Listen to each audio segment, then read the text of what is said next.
Hello guys, welcome में। चलो guys, चलिए शुरू कर लेते हैं आज ये सोशल साइंस की क्लास। तो गाइस देखिए, यहाँ पे ये 9th क्लास की एनसीईआरटी हम करा रहे थे।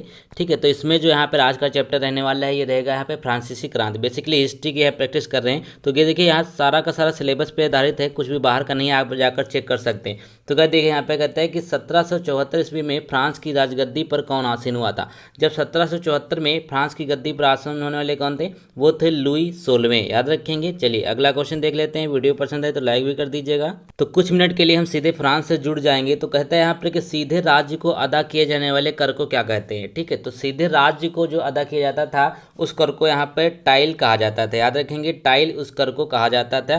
क्वेश्चन नंबर अगला देख लीजिए। अगले प्रश्न में देखें तो कहता है कि यहाँ पे टाइद का अर्थ क्या होता है। ठीक है, टाइद का अर्थ क्या होता था। बेसिकली यहाँ पर ये आपका धार्मिक कर होता था। ठीक है, धार्मिक कर। अगला क्वेश्चन देख लेंगे यहाँ पर कि अगला क्वेश्चन है, फ्रांसीसी क्रांति कब शुरू हुई थी। ये प्रश्न पूछा जा सकता है, इंपॉर्टेंट है। देखिए, फ्रांसीसी क्रांति जो है वह शुरू हुई थी यहाँ पर 14 जुलाई 1789 में। याद रखेंगे, 14 जुलाई 1789।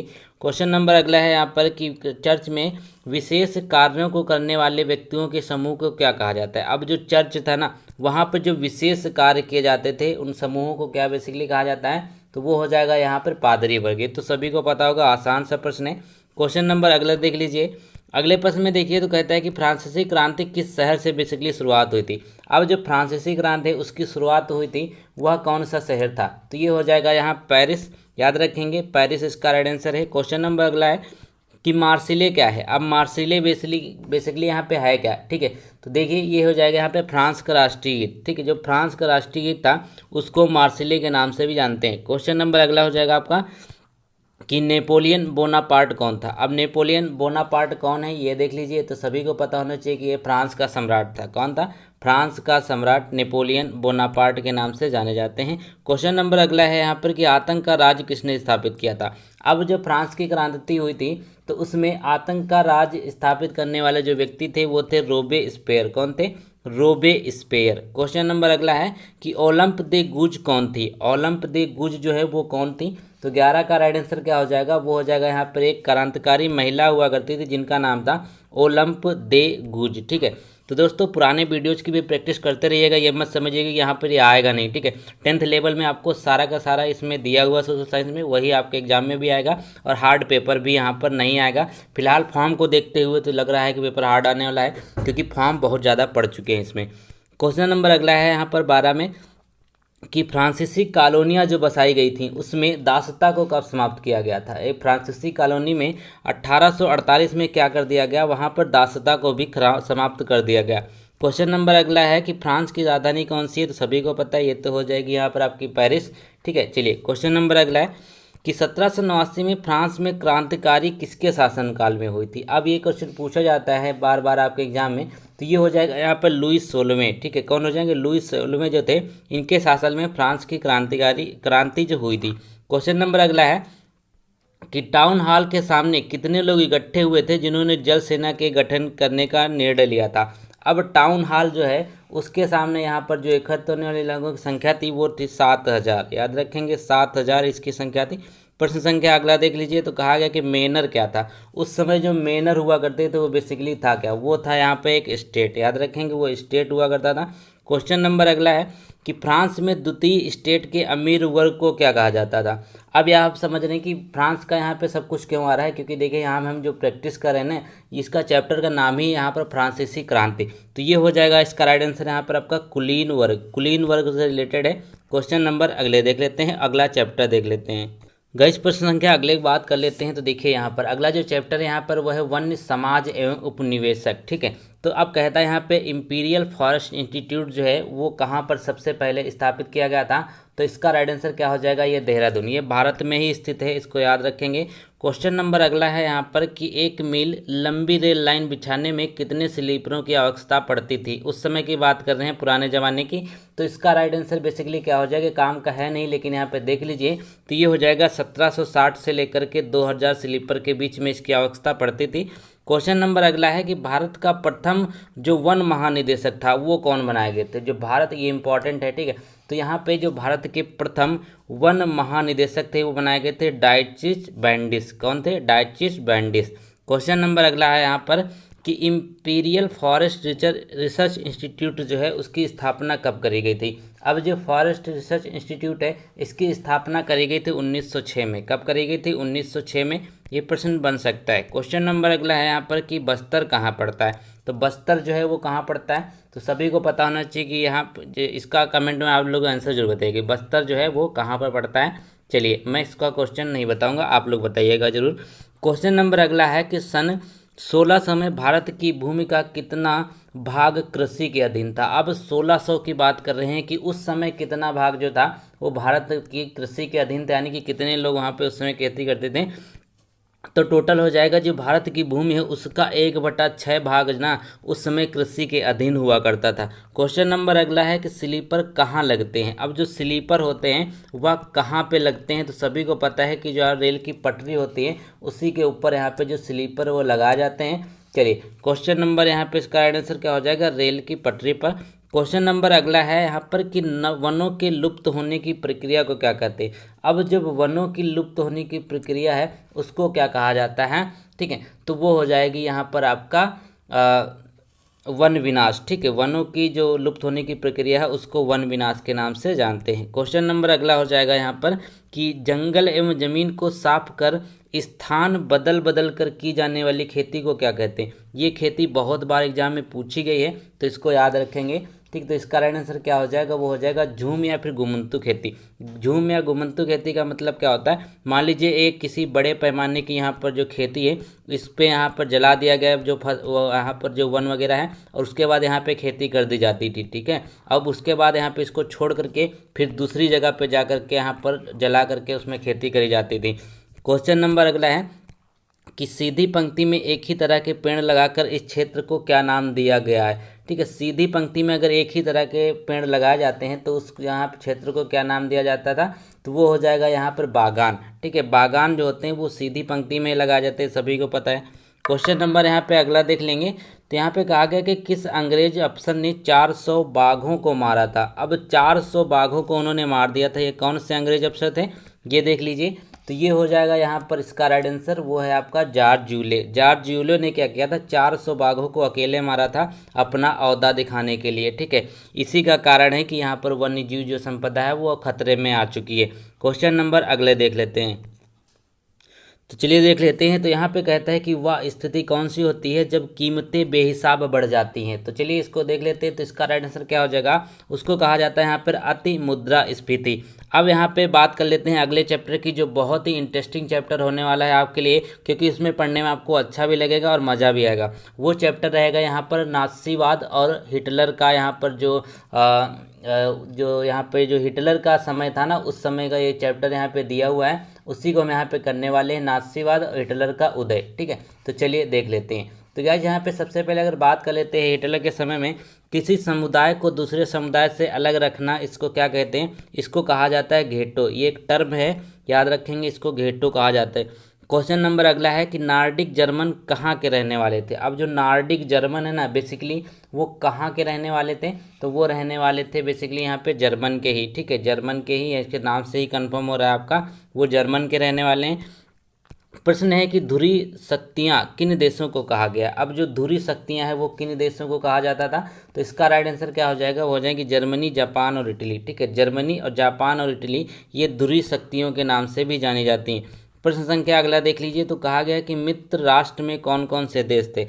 अब जब मित्र राष्ट्र था, ठीक है, ये सब युद्ध के समय की बातें हो रही, जो पहला विश्व युद्ध हुआ था तो वो था ब्रिटेन, फ्रांस और रूस। ब्रिटेन, फ्रांस और रूस जो थे वो मित्र राष्ट्र के नाम से भी जाने जाते हैं। क्वेश्चन नंबर अगला देखिए।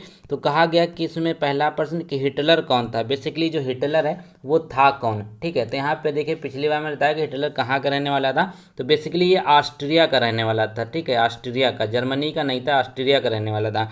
अब ये हो जाएगा यहाँ पे जर्मनी का तानाशाह शासक। ठीक है, जर्मनी का तानाशाह शासक था हिटलर। प्रश्न संख्या अगला है कि प्रथम विश्व युद्ध जो है वो कब से कब तक हुआ था। अब प्रश्न संख्या में देखिए तो ये हुआ था 1914 से 1918 के बीच में, 5 साल इस युद्ध को लड़ा गया था सभी कंट्रीज के द्वारा। ठीक है, तो इसमें बहुत सारी कंट्रीज ने पार्टिसिपेट किया था। तो ऐसा कभी पूछा नहीं जाता है कि कौन सी कंट्री किसकी तरफ से लड़ी थी, लेकिन आपके लिए इंपॉर्टेंट है, देख लीजिएगा। तो कहते हैं कि द्वितीय विश्व युद्ध का यहाँ पे जो शुरुआत हुआ था वो कब से कब हुआ था। जब द्वितीय विश्व युद्ध था ना, वो शुरुआत हुआ 1939 से 1945 तक, ठीक है। 1939 से लेकर के आपका 1945 तक इसकी लड़ाई लड़ी गई थी, जो द्वितीय विश्व युद्ध था। प्रश्न संख्या अगला देख लीजिए। अब कहता है कि हिटलर का प्रचार मंत्री कौन था। अब जो हिटलर था ना, उसका प्रचार मंत्री कौन हुआ करता था, वो थे यहाँ पर गोबल्स, ठीक। कौन थे? गोबल्स थे जो हिटलर के वो प्रचार मंत्री थे। ये इसका राइट आंसर हो गया। प्रश्न संख्या अगला देख लीजिए। तो कहा गया कि इटली में किसने क्रांति लाने की योजना बनाई थी। अब जो इटली था ना, उसमें किसने क्रांति लाने की योजना बनाई, वो बनाई थी ज्यूसेप मैजनी ने। किसने? ज्यूसेप मैजनी ने, ठीक है। थोड़ा सा वर्तनी में यहाँ पे गड़बड़ हो सकती है, लेकिन यहाँ पर आंसर बिल्कुल सही है। प्रश्न संख्या अगला देखिए। तो जर्मनी ने मित्र राष्ट्रों के सामने कब समर्पण कर दिया था, ठीक है। तो जर्मनी ने जो समर्पण किया था वो कब, क्योंकि यहाँ पे देखिए एक प्रश्न आता है कि प्रथम विश्व युद्ध में किसकी हार हुई थी, तो जर्मनी की हार हुई थी। और इन्होंने समर्पण कब किया था? मई 1945 में, ठीक है। ये द्वितीय विश्व युद्ध के समय की बात कर रहे हैं, ठीक है। द्वितीय विश्व के समय जर्मनी ने भी वहाँ पर भी क्या किया था? समर्पण कर दिया था। प्रश्न संख्या अगला देख लेंगे। तो यहाँ पे कहा गया कि द्वितीय विश्व युद्ध के शुरुआत जर्मनी द्वारा किस देश में आक्रमण के साथ यहाँ पर हुई थी, ठीक है। द्वितीय विश्व युद्ध की शुरुआत जर्मनी द्वारा किस देश में आक्रमण के साथ हुई थी। तो जर्मनी ने सबसे पहला आक्रमण किस देश पे किया था? वो था यहाँ पर पोलैंड, ठीक है। पोलैंड पर इन्होंने सबसे पहले आक्रमण किया था जर्मनी ने। क्वेश्चन नंबर अगला है। बहुत सारे लोगों को लग सकता है कि बहुत ही आसान है, लेकिन भैया 10th लेवल की आप वैकेंसी देने जा रहे हैं तो इससे ज़्यादा एक्सपेक्ट मत कीजिएगा। लेकिन ये भी भैया बहुत ही यहाँ पर अच्छे प्रश्न है और बहुत ही तगड़ा यहाँ पर आपको हम करा रहे हैं, बहुत ही बढ़िया, ठीक है। तो हिटलर ने जिस विचारधारा को जन्म दिया था उसे क्या कहते हैं। तो हिटलर के द्वारा जो नाजीवाद है ना, या फिर नासीवाद कहीं कहीं लिखा हुआ मिलता है, तो इस विचारधारा को इन्होंने दिया था हिटलर ने। प्रश्न संख्या अगला है यहाँ पर कि संयुक्त राष्ट्र संघ की स्थापना कब करी गई थी। तो ये तो बहुत ही आसान है। तो संयुक्त राष्ट्र संघ की स्थापना जो हुई थी वो 1945 में हुई थी, ठीक। कब हुई थी? 1945 में संयुक्त राष्ट्र संघ की स्थापना हुई थी। प्रश्न संख्या अगला है यहाँ पर कि किस संधि द्वारा, देखिए अगला प्रश्न जल्दी से देख लेते हैं। तो कहा गया यहाँ पे किस संधि द्वारा जर्मनी पर कठोर एवं अपमानजनक शर्तें थोप दी गई थी। तो यहाँ पे कौन सी थी? वो थी यहाँ पे वर्साय संधि। जो वर्साय संधि थी, इसमें जर्मनी के द्वारा कठोर और अपमानजनक शर्तें थोपी गई थी। प्रश्न संख्या अगला देख लीजिए। तो कहा गया कि मई 1945 में अमेरिका ने जापान के किन शहरों पर परमाणु बम गिराए थे। तो ये तो बहुत ही इम्पॉर्टेंट प्रश्न है। तो ये हो जाएगा हिरोशिमा और नागासाकी। तो ये जापान के दो शहर है जहाँ पर अमेरिका ने परमाणु बम गिराए थे, हिरोशिमा और नागासाकी। क्वेश्चन नंबर अगले देख लीजिए।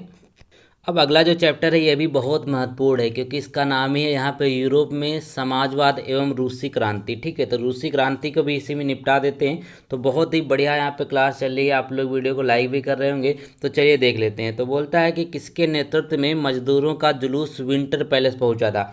ये जो विंटर पैलेस मजदूरों का जुलूस पहना था, वो पहुंचा था, वो था पादरी गैपान। उस समय पादरी गैपान हुआ करते थे, इन्होंने इस का नेतृत्व किया था, ठीक है, जुलूस विंटर। क्वेश्चन नंबर अगला है यहाँ पर कि सेंट पीटर्सबर्ग का नया नाम क्या पड़ा था। अब सेंट पीटर्सबर्ग जो है उसका जो था, मतलब उसका नया नाम क्या है, वो था पेट्रोग्राड, ठीक है, पेट्रोग्राड। प्रश्न संख्या अगला देख लीजिए। तो कहता है कि रूसी बोल्शेविक पार्टी का नेता कौन था। जो रूसी बोल्शेविक पार्टी है उसके नेता कौन थे। तो सभी को पता है ये लेनिन जो है वो रूस से संबंधित हैं, याद रखेंगे।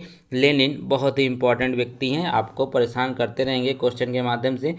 प्रश्न संख्या अगला है कि अक्टूबर क्रांति प्रारंभ होने के समय रूस का प्रधानमंत्री कौन था। अब जो अक्टूबर क्रांति हुई थी उस समय रूस के जो प्रधानमंत्री थे वो कौन थे। वो थे यहाँ पे केरेंस्की। कौन थे? केरेंस्की, याद रखेंगे। चलिए क्वेश्चन नंबर अगला हो जाएगा यहाँ पे कि 1917 में जारशाही के पतन की घटना को क्या कहा जाता है। अब जो जारशाही है ना, उसके पतन की जो घटना है उसको कहा जाता है यहाँ पर अक्टूबर क्रांति, ठीक है, अक्टूबर क्रांति के नाम से जाना जाता है। चलिए अगला प्रश्न देख लेते हैं। अगले प्रश्न में देखिए कहा गया कि यहाँ पे जार किस देश का शासक था। जो जार था ना वो किस देश का शासक था, वो हो जाएगा यहाँ पर रसिया का, ठीक है, रसिया इसका राइट आंसर है। प्रश्न संख्या अगला देखिए। तो कहा गया कि लेनिन कौन था। तो अभी हमने बताया कि लेनिन बहुत ही इंपॉर्टेंट है। तो ये थे यहाँ पे बोल्शेविक पार्टी के नेता। किसके थे? बोल्शेविक पार्टी के नेता थे लेनिन। क्वेश्चन नंबर अगला देखिए। तो यहाँ पे कहा गया कि कुलक से आप क्या समझते हैं। एक टर्म है कुलक, ठीक है, तो इससे आप क्या समझेंगे, जल्दी से आपको समझ में आएगा। ठीक है। तो ये होता है बेसिकली क्या होता है, इसमें होता है किसान की अच्छी हालत। तो किसान की जो अच्छी हालत होती है उसको हम कुलक के नाम से जानते हैं, याद रखेंगे। प्रश्न संख्या अगला देख लीजिए। तो कहा गया सामाजिक उपबंध नामक पुस्तक की रचना किसने करी थी।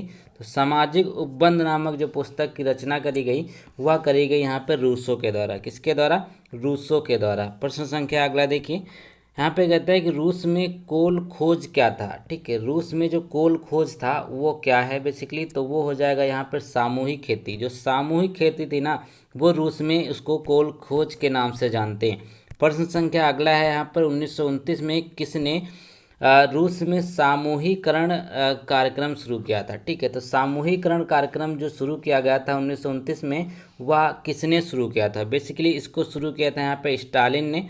तो इस यहाँ पे स्टालिन लिखा हुआ है, कोई बात नहीं, हम यहाँ पे सही करके लिख देते हैं। तो ये हो जाएगा यहाँ पर, देख लीजिए।